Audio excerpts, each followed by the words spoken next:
এই কি রাখবা? হ্যাঁ, দুধ রাখবা? আরামবাবু হচ্ছে এই গ্লাসটা আর এই ছাঁকনিটা নিয়ে দরজার সামনে গায়ে যাই বলে দুধ দুধ, মানে দুধওয়ালা আসলে আরিফিন দুধ রাখে, এখন ও দুধ রাখবে। আরাম কি রাখবা? দুধ? হ্যাঁ, এই ছেলে, এই শোনো, এই কি রাখবা? দেখিস কি দুষ্টমি। কি রাখবা? দুধ। কি রাখবা বাবা, কি রাখবা? আচ্ছা সত্যি এখানে করে এরকম করে দুধ রাখতে হয়? ওরে বাবা রে, এত বুদ্ধি হয়েছে তোমার।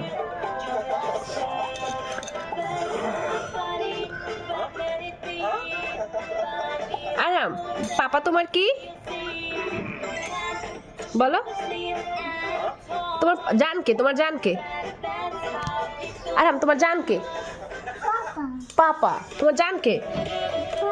আর মা তোমার কি? মা তোমার কি হয়? ইস, মা তোমার কি হয়? এই যে পাপা ওর জান আর মা ওর ভ্যা। ভ্যা ভ্যা মানে ময়লা আর কি, এটা বুঝাইছে আর কি। সবাইকে আল্লাহ হাফেজ দিয়ে দাও। আ ব্যা, হ্যাঁ হ্যাঁ, আ।